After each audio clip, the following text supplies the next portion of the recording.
Oh my God, what's going on, all you lovely human beings and peoples out there? Welcome to the bakery, your bi-weekly mess of a show that just gets swept into a pile, and that I just hope that you can find the pleasure in your hearts to enjoy, because with me today is none other than the Smash God himself, Rishi.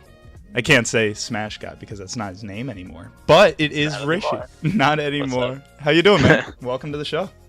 Doing good, yeah. Thanks, man. Glad to be here. I'm glad you could be here. So, real quick, the basic rundown of the show is normally like, you know, who are you, where are you from, all that good stuff. So, for those of you out there that might not know anything about this lovely man at all, here's a quick introduction for you. So, if you want to go ahead and give all that. Sure, yeah. I'm a pro Smash player for VG Bootcamp. I pretty much almost exclusively compete in Melee. I've been playing competitively since fall of 2005, so a long time now. I've played every game competitively throughout that time. These days, in addition to competing, I do a lot of analysis. I do a lot of writing about like tournament experience and mindset, and I do a lot of like gameplay analysis, which so the former you can find like on my personal blog, which is supersmash.blog, and then I'm also the lead Smash writer for Dignitas right now, and I'm doing my analysis on their website. Yeah, you know, just playing games. If you ever listen to the show and just are taking notes of everything, this is the guy that has the resume. Like, holy moly, look at all this stuff. It just keeps on going. I love it. So Yeah, you originally started out in MDVA, and I know that's like where you came up and everything. But now even you got plays coming out here in New York. You know, you were on the New York City PR and all that, the Metropolitan PR or whatever. So how did all this start? You know, let's look back.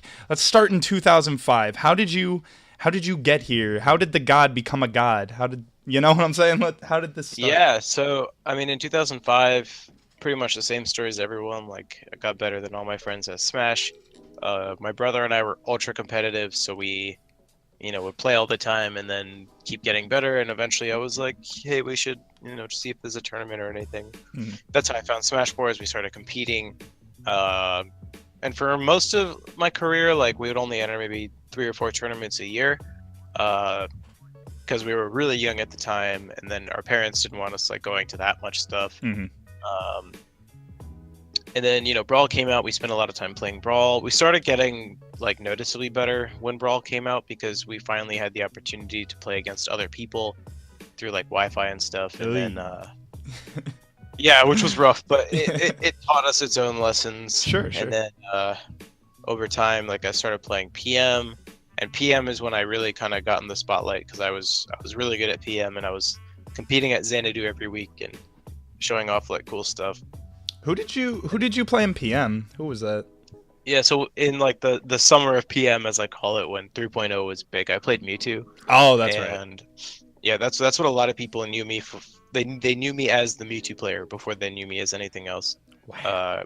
Because I kind of like I did and still do pride myself on like being an innovator in all Smash games. Mm-hmm. It's actually weird. Like I relative to Melee, like, I've probably had more fans of my PM Mewtwo than I do of my like Melee Marth, and I definitely had more fans for my Smash 4 Kirby than pretty much any other iteration of my Smash career. A lot of the stuff that like I innovate and have innovated as Marth, people see and associate a lot with Zane these days, because he's kind of bringing it more to the spotlight when he fights against like top spacey players. Right. But yeah, and then I switched to Melee pretty much exclusively in 2015, and yeah, all that time I was in MDVA. I started playing a lot more when I was in college, and then I did a year of grad school in Maryland last year, and I decided to look for a job somewhere else. So I got a job in New York City and moved there in August. So I've been here since then. Nice, nice. And so you talked a little bit there about how, oh, the basic story. I was better than my friends. We were all playing Smash and I was just better.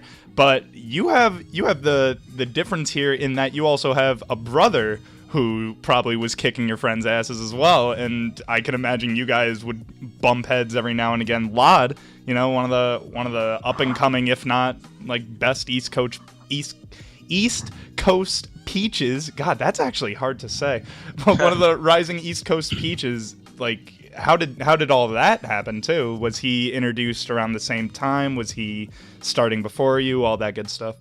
Yeah, our first tournament was the same tournament. Like we've been playing competitively pretty much in parallel all this time. Mm-hmm. Pretty much every tournament we went to, the other was at until college. So I went to college and he was still in high school, and Right. he went to college a year later at a different school.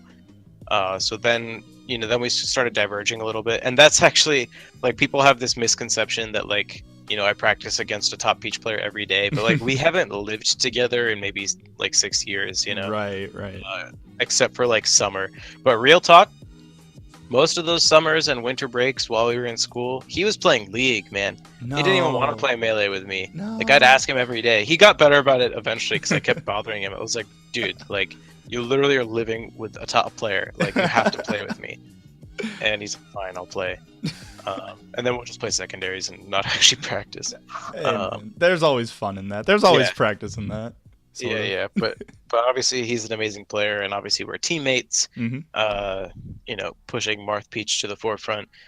And you say he's a top, like a rising East Coast Peach player. I'd say that there's no question that he's the best Peach in North America and easily the second best Peach overall. Ooh, let's go. Let's get that stirring. Let's go, Reddit. Where you at? Let's go. Hey, Reddit, feel free to debate this with me. I will just show you his placings and his wins, and you can try and refute it. Honestly, you've got a good point. Yeah, no, I can't think of a single Peach in North America that's even remotely on his level right now. He's the closest in North America is Bladewise. And Law just has more top 20 wins than Bladewise. Yeah. And, like better placings on average. Yeah, I guess so. I was thinking Mafia for a minute, but like I can't even remember the last time I saw Mafia anywhere doing anything. But yeah. Shoutouts. Well, that's partially because he was banned for a year. That's right. Oh yeah. Shit. Moving on. Even then, his peaks weren't the same. Oh, okay. I gotcha. I think his best win was Moon, if I recall correctly. And even recently. Yeah, we don't gotta talk about the Moon right now. Shout out to Ryan. Yeah. I love you, Ryan. I love you. Yeah. So the next part, though, to all of this is obviously anyone that doesn't understand why Rishi is called Rishi. Well, TLDR, it's his goddamn name. But he did an interview with Tafakins when this whole change came out and when VGBC sponsored him. I'm gonna link it in the description of the VOD when it's uploaded. You guys can go ahead and watch that. So we're not gonna cover that tag creation. The tag creation I do want to talk about though, Smash God. I want to assume this was just the little kid mindset of, oh, I'm just a god. I'm the best. I'm gonna just make it my tag. What are you gonna do about it? But there might be more to this, so I'd love to hear the full story. God, I can't speak English today. I mean, that's basically what it was. Like, I was 11 years old, and I was literally trying to come up with a Smashboards username, like, as quickly as possible so that I could start posting. Mm-hmm. So that's what I came up with. I thought it sounded cool, and it is cool. I stand by that. It is cool. Eventually, like, the meaning of the name gets lost on you, and it's just like, instead of it being like two words like Smash God, people that I knew would just refer to me as like Smash God, like it's just a name. Yeah. And I just kind of like, you just say it. And that's like originally the spelling was Smash space G space 0 space D. Ooh. And then over time the spaces vanished. And sometimes the 0 wasn't there and sometimes it was there. And ultimately, like, I started branding myself as what my Twitter is, which is no spaces and capital G0D. Mm-hmm. But like the switch literally was just for convenience sake. Like, I know a lot of people who were meeting me because like over the last few years I guess I was on the come up and then more people started to hear of me and they would just feel weird calling me Smash God. Yeah. And like that's just one minor thing. The biggest pet peeve of mine was just like how differently people spelled it. Like some people would have the space in, some people would leave the 0 out, things like that. Like I really hated when people would call me Smash space and then the word God instead of G0D. For some reason, like, I only identified with my particular spelling of the tag, just like with no spaces and with the 0. And if there wasn't a 0 or anything, it just felt really weird to me. Yeah. And seeing like how often it actually happened where people would spell it like that, it was just like annoying. And I was like, it could just be easier if I just call myself by my tag, especially, if I want to keep moving forward with esports and Smash, then it streamlines things. Exactly. Some people kind of like speculated that because I changed my tag with my announcement of VG Bootcamp signing me, that it was like Gimmer or Apostle trying to like sway me. Yeah. But they actually wanted me to stay as Smash God. No kidding. Yeah, they were like, no, that's your tag, man. Like, you should stay. And I was like, nah. Yeah. And they're like, okay, fine, it's cool. Like, do whatever you want. Yeah, I know. Even in the Tafo interview, he's saying like it's gonna be hard for me to call you anything but Smash God. Like, Yeah. you build up this. Now it's actually funny. Like, the only person who I know decently well who still calls me Smash God for some reason is Armada. No I don't kidding. know why. Like, these days, like every time I interact with him, he. Like a couple more times he'll call me by my name instead of by my old tag, but he still often calls me Smash God. That's so funny. Most of the people have kind of gotten used to it, to the change. I can imagine. It's a very subtle and easier change, and I can 100% relate to you on the whole tag annoying garbage. You have no idea how many times I get young space donut. The donut doesn't have a 0. Oh my god. It gets annoying. I'm trying to get on your level of just removing the whole young and the 0. Just call me Donut, guys. Just come on. But enough about that. I'm glad that's a pretty subtle and easygoing story. I like it. What was the name of the first tournament that you attended with your brother? If you remember that to this date. I do remember. It was Bomb 4. It was actually like a pretty big tournament for the standards of 2005. Now that was an East Coast tournament, or? It was an East Coast tournament. We did not leave the region until 2015. So even though we were staying in region, we still got to like enter a good number of big tournaments and meet people because of the Pound series for the most part. Mm-hmm. So we were at Pounds 2, 3, 4, and 5. And I think Pound 2 was in 2006, I want to say. Followed by 3, which was in 2000. Oh shoot, you know what? 3 was in 2008, so maybe 2 was in 2007. But I distinctly remember Pound 3 because that was about 2 or 3 weeks before Brawl was released, and Brawl had already been released in Japan, so there was like one Brawl setup in the whole tournament. And I walked over, and I saw someone getting chain grabbed as DDD, and I walked away. That's definitely like a mood killer right there. You just look at that and just full flaccid. God, that sucks. Well, the reason I was asking is because I was wondering what was the character that you entered in. Did you begin your Melee career as a Marth and secondary Fox, or were you like some of these people I hear about that were like, oh, I started with Link? Yeah, so my first mate was Luigi. Yes. And the main reason for that was, so Lana and I have an older sister who's older than me by 9 years. Whew. So she and her older cousins who are around her age as well, would like play Smash before we were young enough, or old enough to like understand what was going on. And she was playing Luigi, and I just kind of like copied her. Nice. So I played Luigi for so long, even up to like maybe as recently as like 2012 or 13. Like if you go on Smashboards in the Luigi forum, like the sticky guide is the one that I wrote like 10 years ago. Yeah, that's it. It was actually I think I posted it in 2008. And man, my Luigi is still good. Like I never forgot how to play that character. Lotta and I actually, on a whim, like we tried Marth and we tried Fox against Abate and Lucky in teams, and it just wasn't working. And I was like, what if we just switched to Luigi? I'd never practiced my Luigi. The way I describe it is my Luigi has transcended competitive play. No. So I never have a reason to practice him. And if I ever use him in tournament, it's strictly for, the spirit of my Luigi. It's never to like never forget. Win. Yeah, just the never forget. And then we won the next game. Oh my god. because I'm actually like I'm weirdly good at the Luigi Ditto despite never playing it, just because like I understand the character really well. Sure. And then the next 2 games came down to 1v1s and me versus Lucky, and we should have won one of the games, but I SD'd at like 12%. Oh no! But it was working so much better than the Marth and the Fox. But over time, I picked up Marth, and then because I liked Marth, and then I picked up Fox somewhere along the way because he was good and I was good with him. Yeah. And then for a large portion of my career, I actually just tri-mained all 3 of them, and I kind of like alternated. So you bring up this older sister now that even used to play as Luigi. Is she still active at all? I've never heard of this. Yeah, I didn't think so. No, she does not play. She is a practicing physician with lots of other stuff going on. That seems that's a pretty good reason to probably not worry about this game all that much. You got other things going on. Yeah. So can we expect to see the Luigi coming out anytime soon? Is this something? Who knows, man? Like I said, I never make plans with my Luigi. When he wants to play, like he plays. He just comes out of you. Yeah. You know how it's like you identify with a character, and like I would never want to put the burden on my man Luigi to like feel like he has to meet a certain expectation for me, because like we're way beyond results. You guys are too close of friends. You can't put that on him. I wouldn't even use the word friends. There's no word for it. It's just how it is. That's beautiful. Yeah. I love it. So coming up though, you started playing East Coast, where there's a lot of great talent, especially back in the day. East Coast was one of the regions to be wrecked with. It was East Coast and West Coast.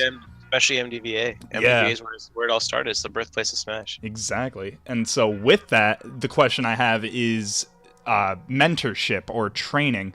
I know you're saying you went to some tournaments, but was there anyone, maybe even your brother, that helped motivate and continue to train or possibly teach you things about the game that you, not a credit to your success now, but definitely, like you show appreciation to, and you know what I'm saying? Yeah, definitely. My first favorite Marth player was Husband. Oh yeah. I just thought he was sick. And I really the Marth player I favored for the longest period of time was Axian. Axian was always like my Smash and Marth inspiration, especially as like the quote unquote master of diversity. I always thought it was like such a cool thing to be like highly skilled with multiple characters, which is still a theme that I've like carried through in every Smash game I play. Like I'm always I can't resist the temptation to play multiple characters, and if you ever see me like posting about Iron Man money matches, like that's why. It's because I want to show off how good all my other characters are. It's so much fun. Yeah, it is fun, and then I get to rub it in people's faces and be annoying about it.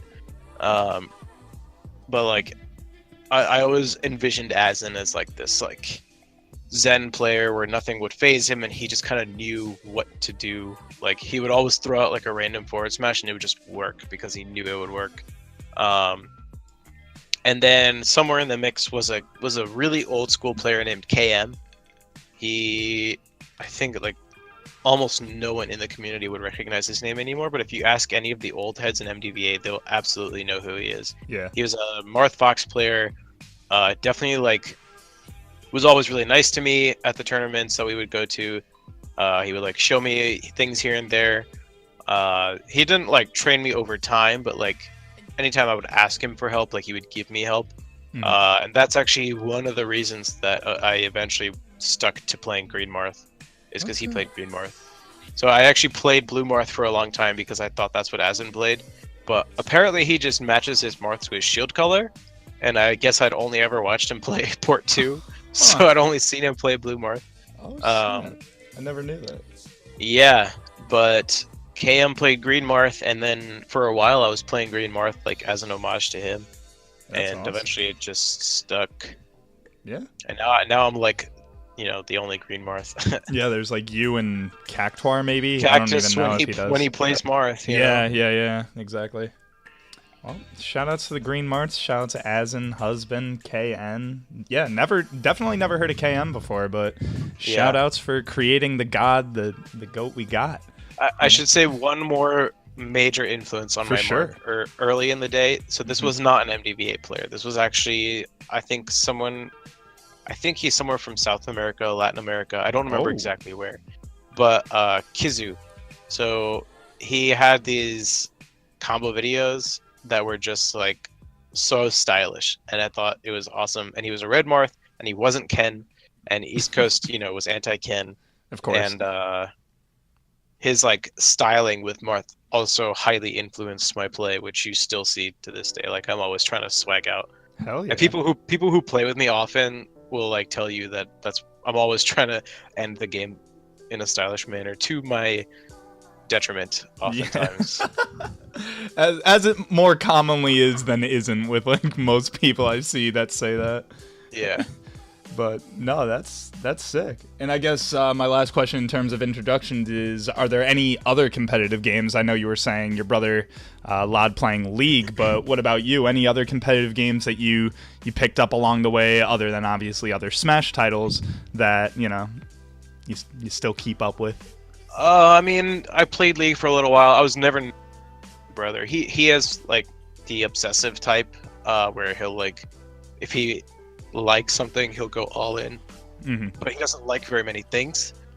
So like he got to like Diamond with 2 different accounts in League. And I was never nearly that good. I played Overwatch for a bit, but I never really took it seriously. Yeah. The problem is that anytime I try committing time to a game that's not Smash, I end up feeling like I'm wasting my time because I should go back to playing Melee. The thing closest to pulling me away recently was Dragon Ball FighterZ, which I did and still think is really fun. Yeah. But I just started finding more ways to improve in Melee that just take priority, I guess. And then I don't feel like I'm missing out on not playing Dragon Ball FighterZ because I'm improving in Melee, even as recently as the last 4 weeks. Gotcha. It's about as long as it's been since I've played Dragon Ball FighterZ, so. Gotcha. Well, that's pretty cool. I've definitely still got to get my hands on Fighters. I see all my buddies still enjoying that. Seems like a pretty awesome. Cool game. Yeah. I'm not that. I don't know. FGC games are just, they're another level for me. I'm more of a shooter. Fortnite is where I've currently been putting way too much time. Yeah, I played Street Fighter V for a little bit, having never played a traditional fighter really.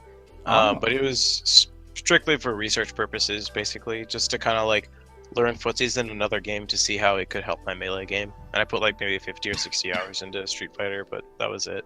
Yeah, I mean, I see a lot of, there's always talk like in the community or even within other top names talking about how, like I played Street Fighter and helped me learn this about Melee, or even playing Melee helped me learn this about like Street Fighter or even DBZ now. So it's cool. It's always cool to see how the two can be like within the same realm of understanding and pursuing a different light in the game, I always thought that was pretty cool.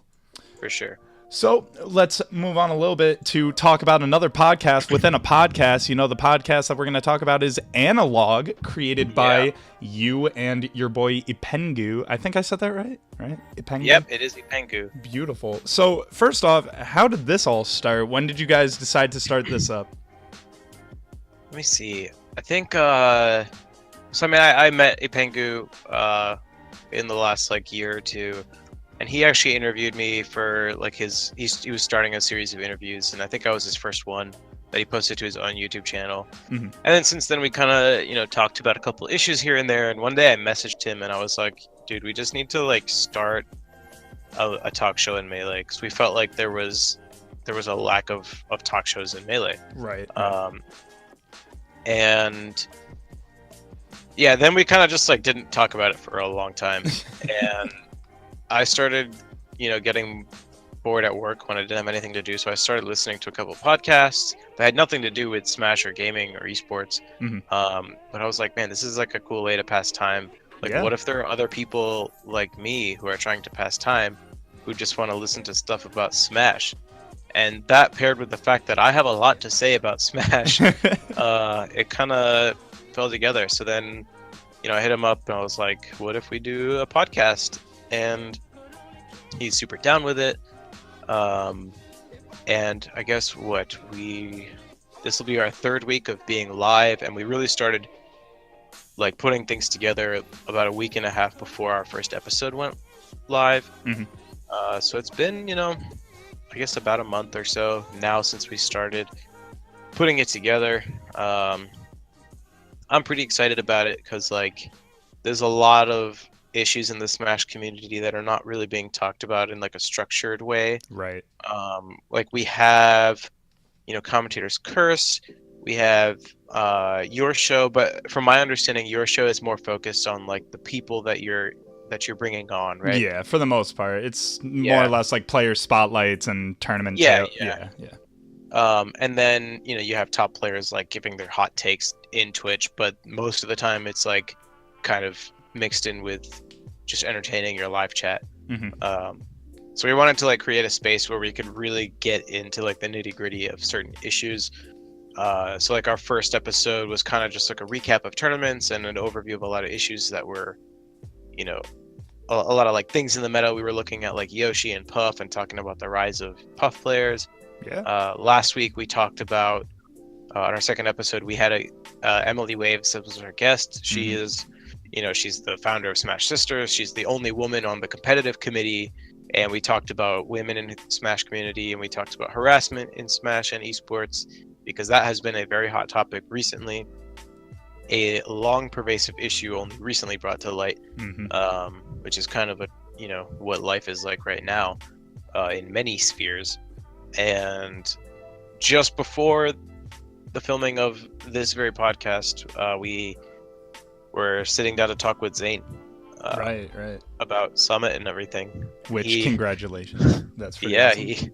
He just got into Summit just a few hours ago, so we're giving him the lowdown and getting his thoughts on all that stuff. So right. Yeah, I mean there's still so much to talk about, and like we have a list of topics, and today Hax released his box documentation, which is 143 pages of Hax talking about his controller after, for the most part, radio silence about his controller. He did a couple videos explaining things here and there, but nothing to the extent to which he released today. And Ipangu actually was one of Hax's editors on that document, so he really has some insight as to what's going on.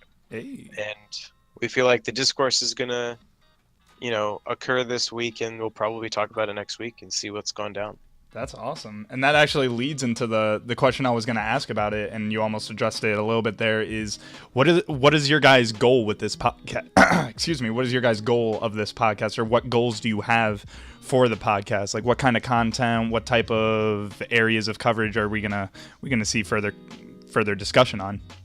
Yeah, there's no limit to like what we're willing to cover, and I see our podcast as like a really productive project because I think there are a lot of issues that are not being fully fleshed out in the channels through which they're being discussed. So we see a lot of conversation on Twitter, and like I mentioned earlier, we see conversation between streamer and hundreds of viewers, and then a little bit on Reddit. And for the most part, a lot of active community attendees are not present on Reddit. Like there are some, but Reddit is its own part of the community. It's not like it's not like everyone who's going to tournaments every week is then going on Reddit to discuss these issues. So we want to create like a middle ground where if people are not participating in the conversation actively, at least they can listen to us try and work through the issues, and then hopefully have like a better idea on where they stand on any one particular issue that comes up. I like it. No, that's really good. And obviously, to end our talk about that, where can the people find out more about this? Where can people tune in and listen to y'all discuss your stuff?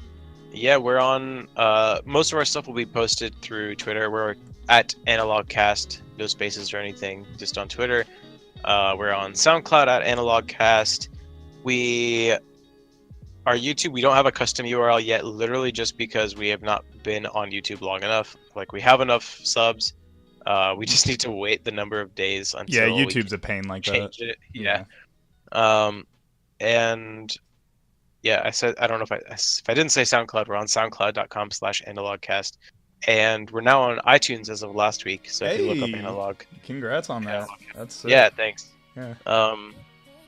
And hopefully we'll be on more places in the future. I'd definitely like us to be on Spotify. I think that would be convenient for a lot of people. Definitely. And if Spotify, for anyone who's listening, if Spotify is convenient for you, then SoundCloud will also work. You can literally just download the app and stream it directly from there. Otherwise, I know some people are just downloading it on iTunes and listening later. Yeah. Well, guys, all the links to Analog will be in the description of the VOD as well. Like I talk about, all the links to everything we talk about will be down there. You guys should definitely check it out. It's a great podcast. Their second episode that they uploaded with Emily Sons is live right now. You guys can go check that out as well. As soon as we're done with this one, though, don't go anywhere yet. Come back. But it's a great show. These guys have a lot of great personality. They got a lot of great stuff to talk about, and we can only hope for more great stuff in the future. Also, I am a Spotify fan, so yes, please get it on there. I would love to just listen to that as well. I listen to mostly music, but I mean, hey, podcasts are cool too. Yeah, I didn't even know podcasts were on Spotify till recently, but there are so many on there. So many. I heard it's like easier to get stuff onto Spotify too, but to be completely honest with you, mine's not even on frickin' iTunes, so I don't even know how to go about that type of stuff. So I couldn't tell you. Ipengu did that. Damn it, Ipengu, I'm gonna have to hit you up, dog. I need some help out here.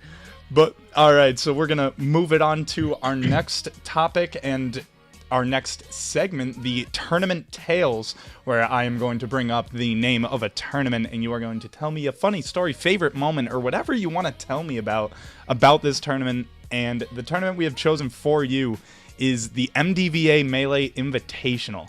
And the reason that I brought this one up is because not only did you win, which congratulations, that was pretty sick to see, but because in my personal opinion, other regions and cities, I know NYC did one of these, or it was just an East Coast version of something, but it was an invitational that was just for a region or a city. And I think this is not only one of the coolest things ever, because obviously like Summit creates such hype for these type of things where it's an invitational, but like it's so much more fun. It's such a more chill environment. It helps promote players to get better at the game, as well as see an event that only specifics get invited to. Like it just seems like one of the coolest events to have, and I would love to know your favorite moment or time or anything that you would like to share about this tournament.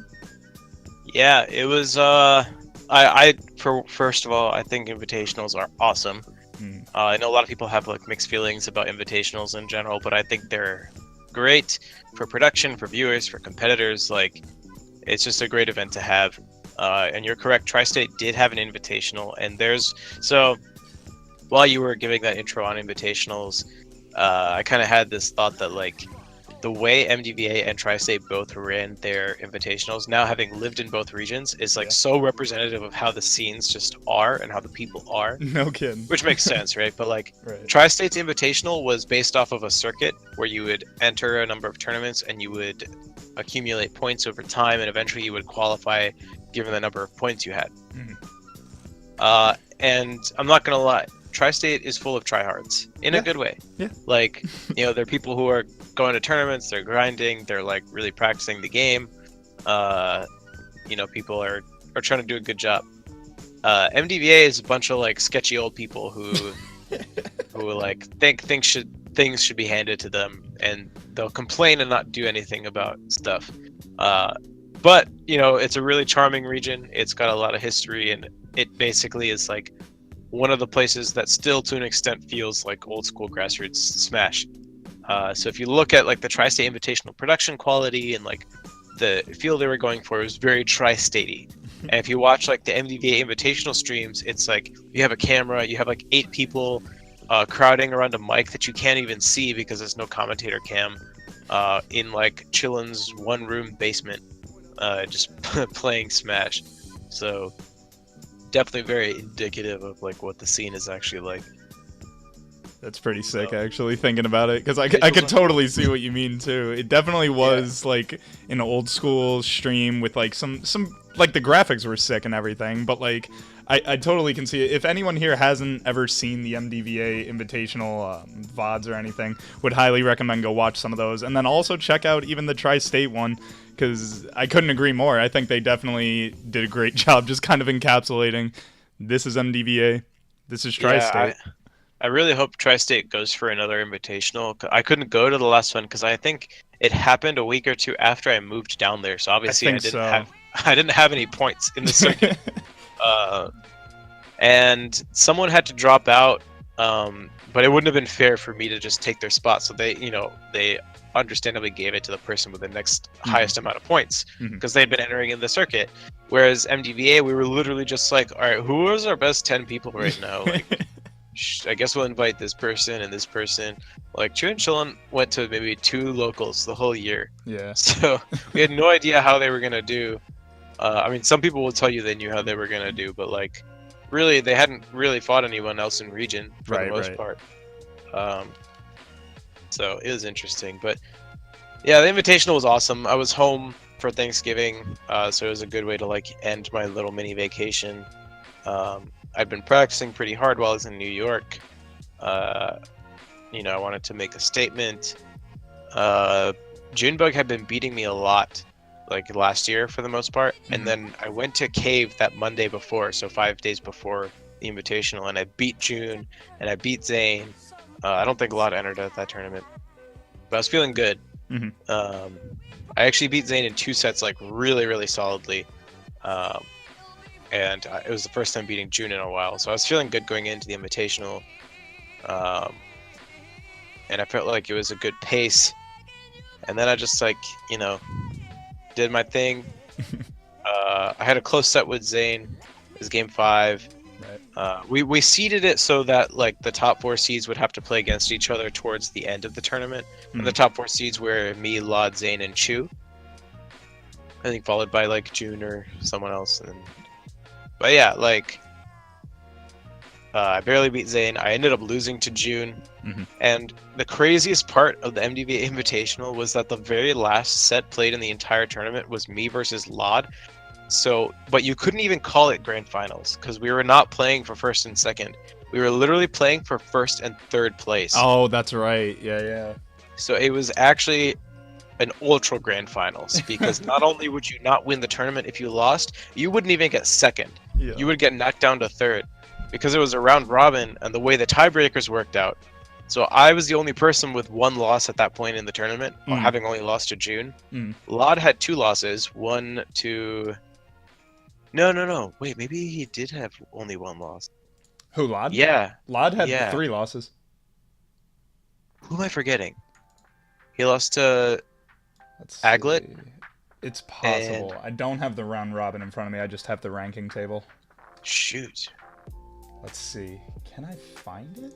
Let's see. MDVA. He did have 2 losses at that point. But I don't know why I'm not remembering who. It's hard. It was surprising. Was it on Challenge? I think it is. Yeah, let's see here. Oh, God. This is the biggest spreadsheet. Oh, my Lord. We're looking for Lod. Okay, yeah. Lod lost to Aglet. Wow. Jerry, right? Aglet, Jerry? Zane, and... No, he... Oh, yeah, and Jerry. Yeah. So he beat Zane. Yeah. Wait. Did he beat Zane? Yes, he did beat Zane. My bad. I was looking at Aglet versus Zane for some reason. Yeah, so he lost to Aglet and Jerry. So if he lost to me, he'd have 3 losses. Junebug would have 2 losses, and I would have 1. But if I lost to Lod, me, June, and Lod would all have 2 losses. And then it would come down to a head-to-head tiebreaker, and Lod beat June, and June beat me. This is way too much. Oh my god. So it was actually just an ultra grand finals. I could imagine. Made it crazy, and it was like a marathon tournament.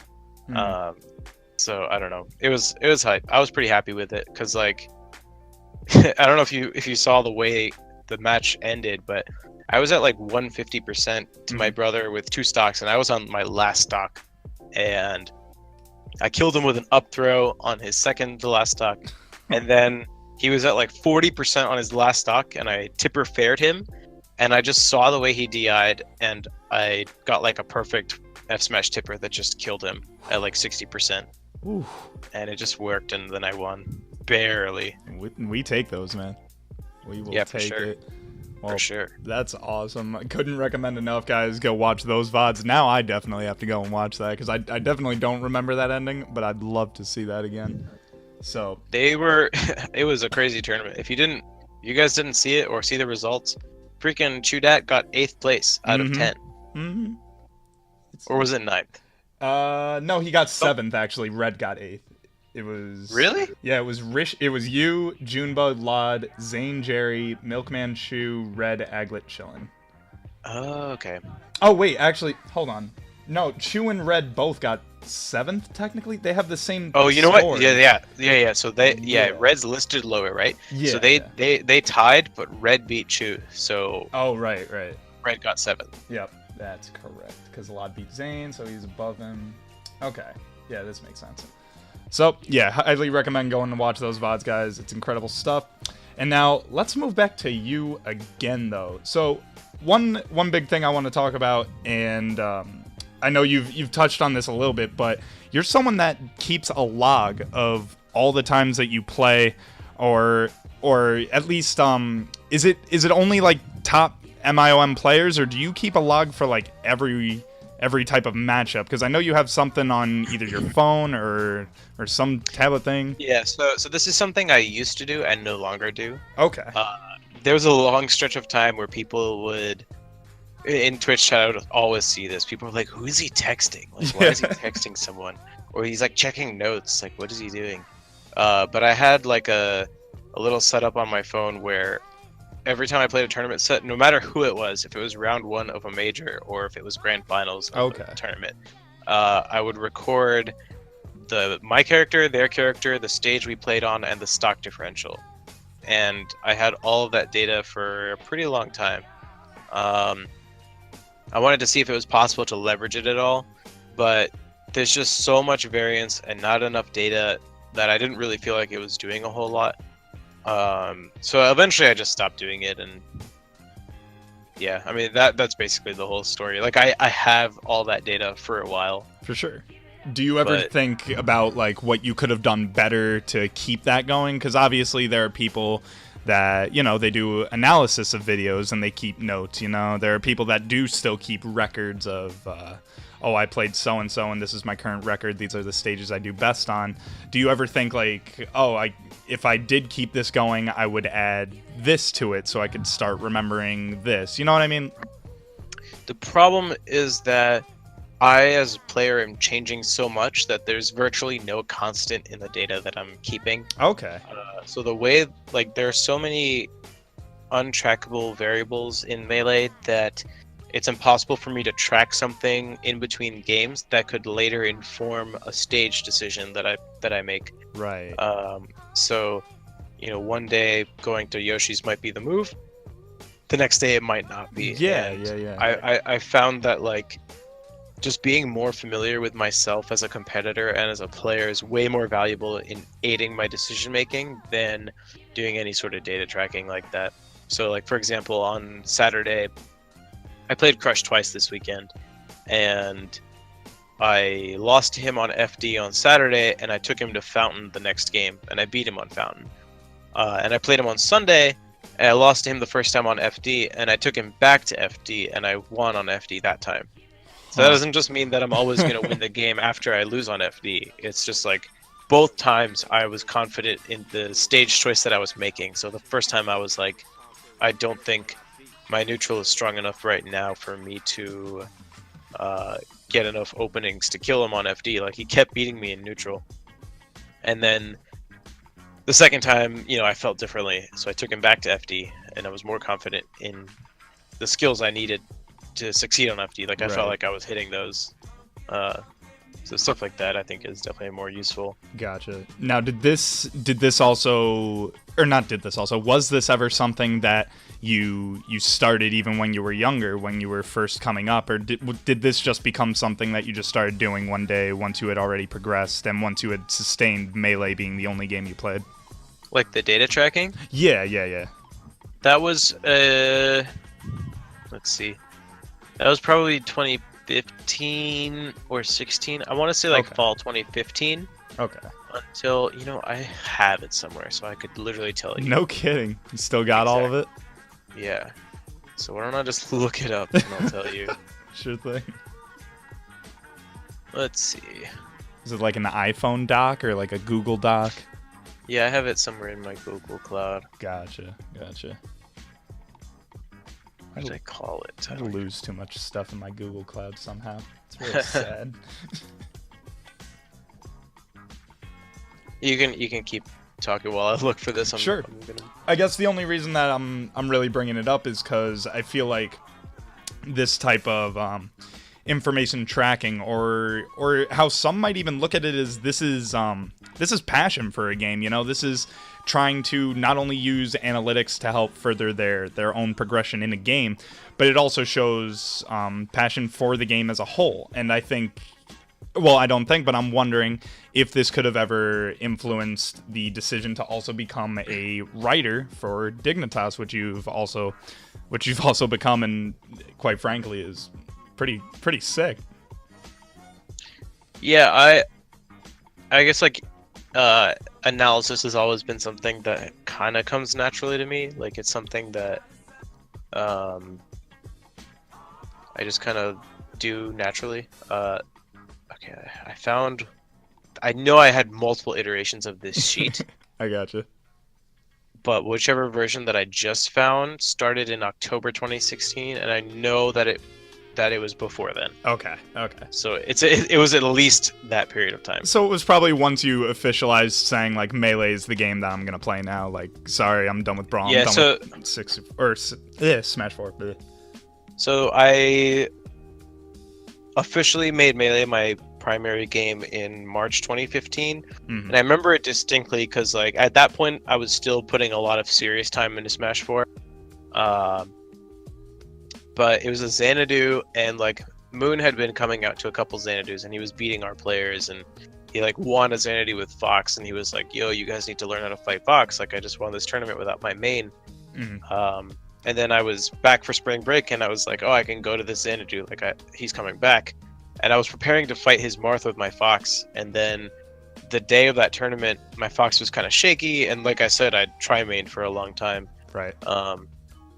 And at this point, I was being primarily Fox, and sometimes playing my other two characters.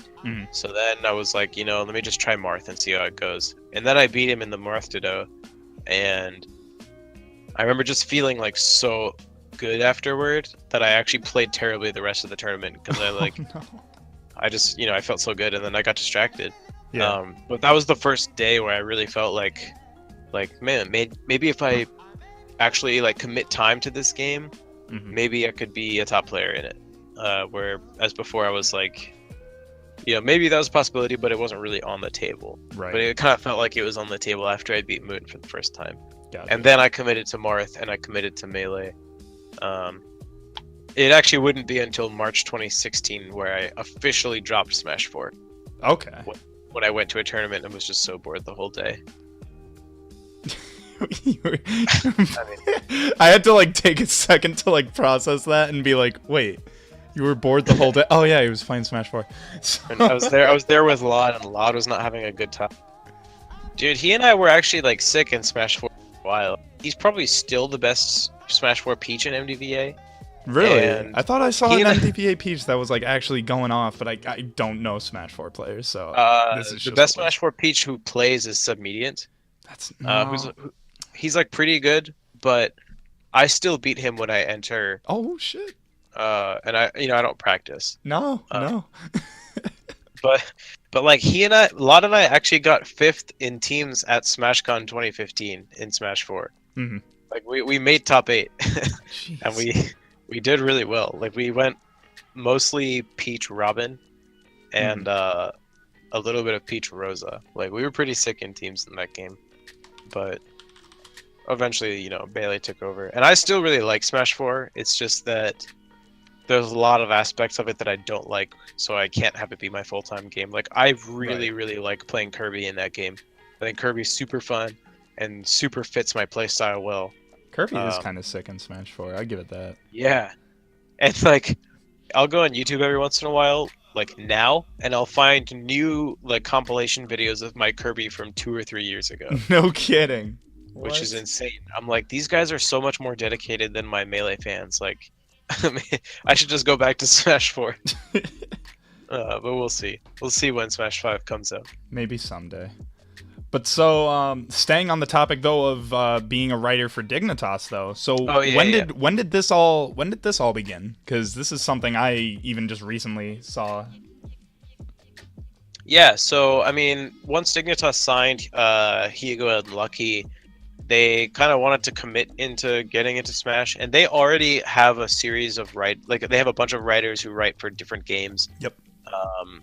And they're focused on like instructional and analysis type content.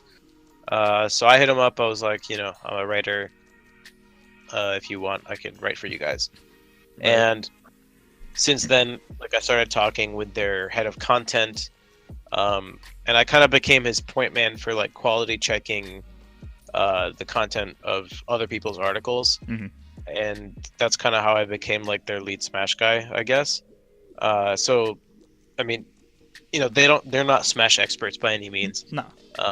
And I think I'm a pretty good like judge of quality when it comes to Smash content. So it was kind of a good fit, and I have a lot to say about Smash analysis, and I think I'm good at putting it in written form. For sure. And like my blog is more focused on like mindset and tournament experience anyways. Mm-hmm. So this was a good excuse for me to finally dig into some of the analysis that had just been kind of sitting in my head unstructured and finally get it out. I actually published another article today, but it kind of got drowned out by literally everything else that was happening today. No. But it's not one of my most popular articles so far have been the max yield articles, where I kind of like look at if you focus on like skills 1, 2, and 3, then you'll have the most success in the shortest amount of time. That's basically the principle. I gotcha. And it's kind of my approach to like learning new characters too. Like that's one of the ways that I can play multiple characters is I try to identify those skills, Mm-hmm. and I just expand on it. Right. In those articles, basically. No, this definitely. the one I wrote today is just about like aerial drift. Yeah, but I mean, it's a good guide. I looked it over today, and it's a great written guide. You have good like GIFs and video and pictures that show a lot of what you're talking about, and everything's really well written out. I could totally understand it. It sucks it got drowned out. All of you should definitely go take a look at this. Aerial drift is definitely underrated. I think first time I ever learned about it was through the 20GX guys. Yeah. The worse everyone else is, the better I am, right? So it's win-win. It's win-win for me. Like, if you don't read it, then I'm just gonna beat you with better aerial drift. All right, yeah, I really gotta go read this some more. But so, being a writer within esports, is this something that you hope to pursue even more, like as in like full-time job? Get that good salary going, all that. So I mean, I'm actually one of the, I think it's only 3 right now, like top Smash players with a full-time job. Oh. Okay. So you were talking about analytics earlier. Mm-hmm. I actually got my master's in marketing analytics last year. So I graduated in May, and then the job I got in New York is in marketing analytics. So that's what I do every day. Mm-hmm. It's just like marketing analytics consulting. I have no idea what any of that is. So I mean, like right now, I'm just kind of like, trying to produce Smash content that interests me and that I feel good creating. So I feel really good about the writing that I do. I feel really good about the podcast, and somewhere I try and find time to get better at the game, which I have been doing over the last few weeks in particular. I got annoyed when I was ranked number 2 in New York, so I was like, you know what, I'm just gonna try this season. So hell yeah, that's what I'm doing right now, and it's paying off pretty good. No, I would agree. Hell, 2 back-to-back third places. Obviously, I know you're always aiming at first, but I mean, yeah, I wouldn't even be too frustrated at those. Those were some great tournaments, some great play overall. You had some upsets. We're gonna touch on that in just a second. But so overall, what you're saying is you don't mind these things being a hobby. Like you enjoy your job for the most part right now, and you don't mind doing both. I get fulfillment out of competing and out of analysis and out of doing all this. The one thing that I really wish I could put more time into is commentary. Okay. I think like a lot of people kind of cop out and say like, yeah, I'll just do commentary, but this sounds bad, but I actually think like 95% of commentary I hear is pretty terrible. Yeah. And at the top level, for the most part, it's fine. Like the commentators who are regularly getting flown out, like they're good and they know what they're doing. Yeah. But I think a lot of people just don't have a good sense of like what they should be doing, and that stuff kind of comes naturally to me. Like I've done like theater and performing for a long time. I really enjoy entertaining, and then like I said before, analysis is another passion of mine, and bringing those two together is basically what commentary is. So I would really like to improve my commentary and have more opportunities to do it. It's just that I don't know if I literally have enough hours in the week to dedicate to it. Right. Especially like when I'm taking the time to travel to a tournament, I kind of have to decide, like, am I competing or am I gonna commentate? Because it takes so much effort to compete and do well. Definitely. I know I've had when I had Vro on the episode or on the podcast, he was talking a lot about how he entered a tournament or something like that he was helping not only stream but help commentate, and he missed his pool and everything because he was busy taking care of commentary and helping out with stream as he could. And even then, he wasn't even upset. He was just like, all right, then what else can I do? Like, just give me more things to do. But like he definitely talked about how it's really hard to do both. You need to decide ahead of time, am I going to be a commentator? Am I going to be a player? Or am I going to try and manage both and not get too upset or too frustrated if I don't do as well as I want to do? Because you gotta make time for both. Yeah, one of the commentators at Full Bloom actually couldn't make his block, so they were looking for someone to fill time, and I ended up doing like half of a block with Vro. Hey. Which I was really happy about. Like, it was super fun. Let's go. Yeah. Well, y'all heard it here first. If y'all looking for some good commentary, this guy can provide it. You can count on Rishi for some not fishy commentary. Yeah, and who knows? Like, maybe I'll be at Summit. I'm not sure yet. Hell yeah! If I'm there, then I'll definitely do some more commentary. Hell yeah. This is the smallest thing I want to touch on, but you ever wonder if like MDVA will ever just pick up on calling everything insane instead of insane? It's happened a little bit. We were definitely making those jokes not 2 hours ago when we were recording Analog with Zane. Especially since Pengu's name is also Zane. Is it really? Oh my god. Yeah, but it's spelled differently, so... Oh yeah, it's Zane, right? That's his? Yeah, that's right. Yeah. Oh my god. I just wanted to touch on that really quickly because I'm shocked that hasn't just like blown up more. Yeah. Dude, have you seen my Zane emote? I think I have, but I'm not sure. I'm gonna post it in your chat. Yeah, I need to see this. This is my Zane emote. Oh my god. In the VOD, I'll have a picture of this up. Oh my god, that's oh my god, I really It's crazy. I hope that's one of his summit goals. Like he'll IRL that face. Please. Holy cow! All right, enough about being insane. Let's go on to our final topic here, and one that's always really fun to talk about is you as a player hitting that beautiful 36th spot in the top 2017 or in the top 100 2017 MIOM rankings, almost reversing your numbers from 2016. Almost. Yeah, almost. Like I'm kind of. Well, actually, shoot, no, it would have been sick if you got. Damn it! It would have been sick if you were 26 instead of 36. But we're getting there. You know who is 26? Get out of here! It's Lod. No, you're kidding me! I didn't look into that. Holy shit! That's incredible. Yeah, it's crazy. Well, I guess we're gonna start off by saying how do you feel about that? You're all right with this number? You happy with that? I mean, that's quite the climb in from previous rankings. Yeah, I debuted in 2016 at 62, which I was pretty happy with. I didn't do like that much in 2016, so I was happy that my accomplishments were recognized. I really wanted to skyrocket in 2017. I started off super strong. I think Swedish was ranked like 11 or 12 in 2016, so beating him at Genesis, like on the main stage, was huge for me. And not only that, but my next opponent was Westballs, and I was like, man, if I can beat Westballs, then I get to play Armada again. Oh, so God. I really wanted to beat Westballs, but I did not. I felt good about that loss though, because like he outplayed me like really solidly, and I was like, okay, cool. Like this is another level for me to surpass. Yep. It wasn't like I messed up X, Y, and Z, even though I did. It was I felt sufficiently outplayed, and in that case, I never really feel that bad about the loss. That's understandable. And then in losers, I ended up beating Professor Pro, who I'd beaten for the first time a month prior at Vro's tournament. Actually, speaking of Vro. Before I lost to DizKid, and immediately after I lost to DizKid, I was like, I am reworking how I play the Puff matchup. It's not Puff, the Ices matchup, and I got so much better at that matchup.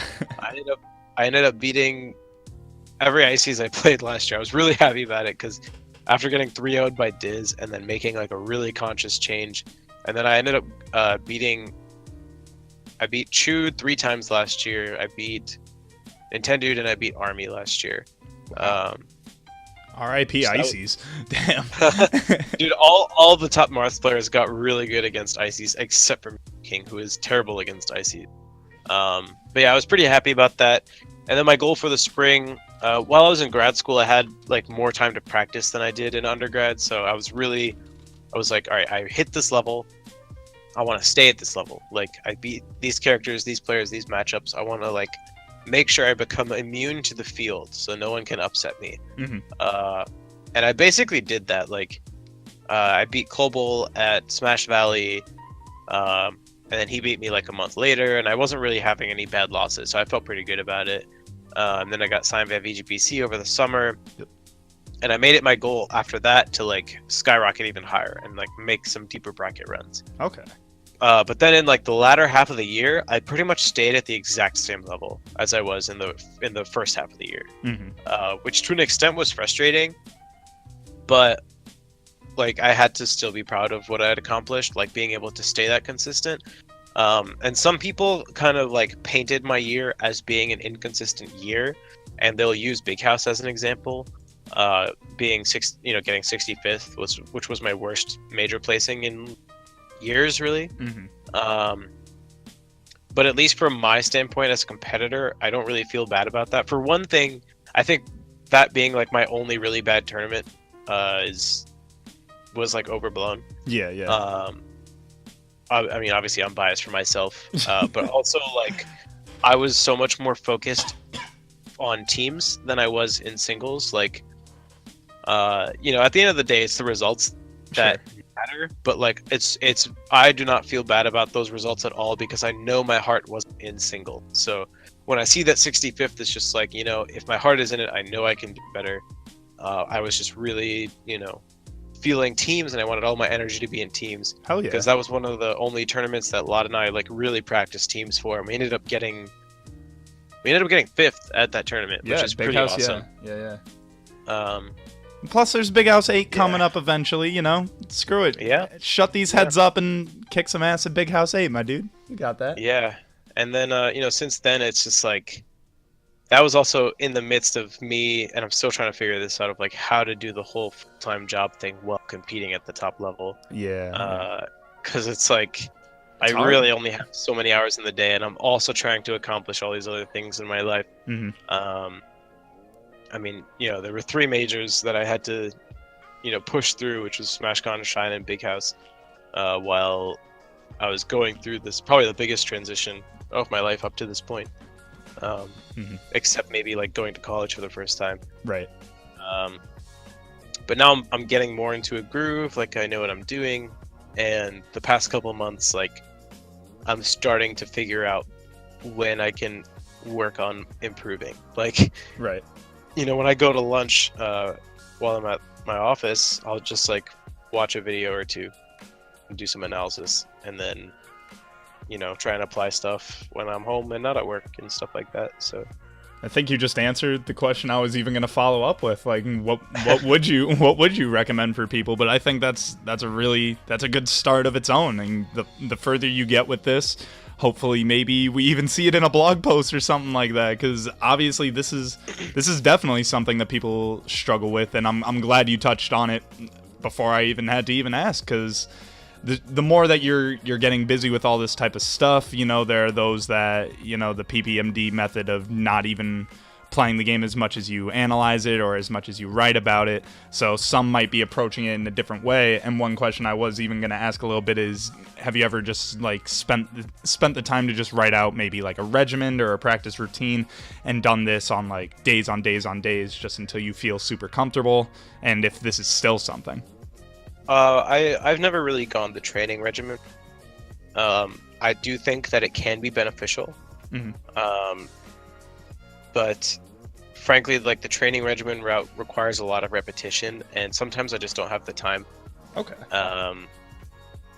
I'm more focused on a lot of other things, but like one key, especially for people who are like trying to balance like a busy school schedule or a full-time work or something, it's just you have to separate when Smash is applied effort and when it's casual downtime.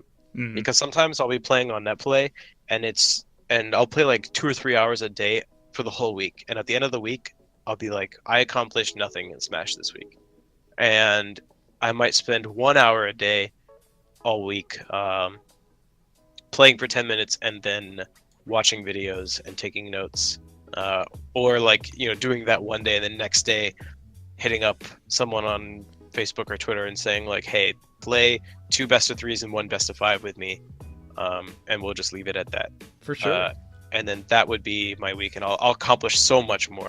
And I was doing that for a while. I played a bunch of those sets of 3 sets with Crush and with KJH, and I got Kalindi in the habit of asking people to do like a best of 5 set now, because you can feel it. Sometimes it's better to sit down and actually try to win a set than it is to sit down and play friendlies for an hour. Right. So just like prioritizing your time and realizing that an applied effort and whatever your intent is when you sit down to practice or do whatever it is you're going to do makes a big difference. I like it. And I guess wrapping things up, I mean, we could talk about just this month alone, like you're saying you're trying to find this balance, but I mean, let's look at this resume, just these past 2 tournaments, Gemini and the Scarlet Classic 4, you had your win over Absent Page twice, you double eliminated him, your 3-1 over Slox, you had a close game 5 in semifinals with Crush, like you're making moves there. That's Gemini. And then we go to Scarlet Classic, 3-1 over Swedish. Sorry, Swedish. We know we just had you on, but we love you anyway. And then Absent Page got his revenge. But I mean, you still like you're showing this growth, and even while like you're saying you're trying to find this middle ground. But I think you're really onto something. What do you think is going to be? I'm not trying to further predict like your ranking already for this year, but what do you think is this next level we're gonna see out of Rishi? Yeah, a big realization I had in the past couple of months was that I was just never happy going back and watching myself play, even if I would win. And I was always excited to watch myself play in Smash 4 and in PM.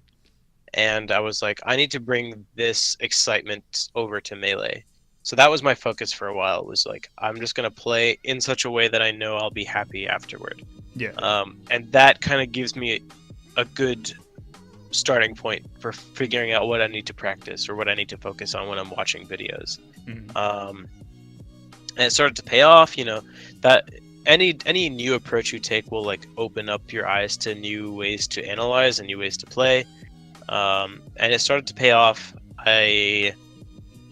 I won that one Apollo. I lost to IBDW in winners, but I brought it back in 2 sets in losers. And I beat Slox there too, and a couple other good people. I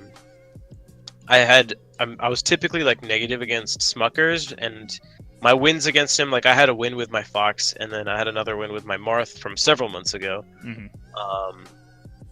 And so sick. I love Smuckers. Yeah, he's just sick. Sorry, I just always got a fanboy Smuckers. But at one point I was like, all right, I'm actually going to sit down, watch the sets where he beat my Marth, and just really try and figure out what's going on here. And then like the same day, I think I beat him like 3-1 or 3-2. And then he lost to Vortex in loser, so I didn't get the rematch. But then the next week or the week after that, no, it was last week actually. Right? Oh, yeah. The Nebs After Dark. Yeah. Where I beat him like 3-0 and 3-1, which was like significantly different Falcon sets.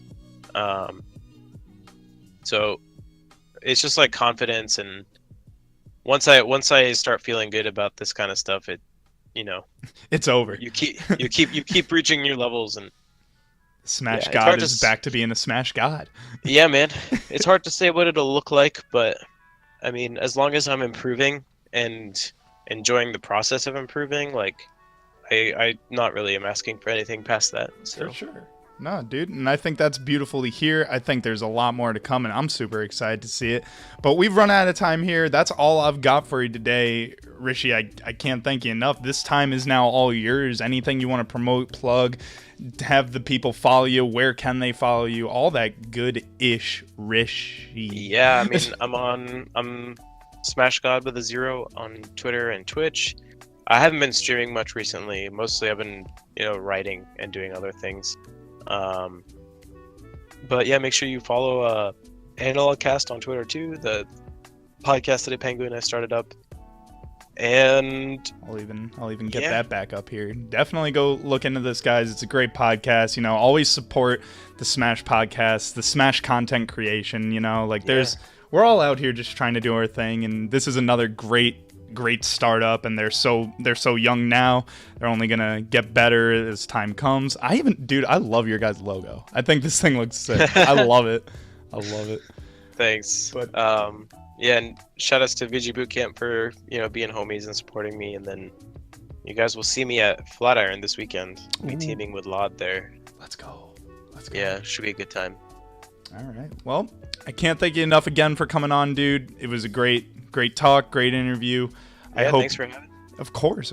I hope you guys all have a fantastic night, and we'll see you in the next episode.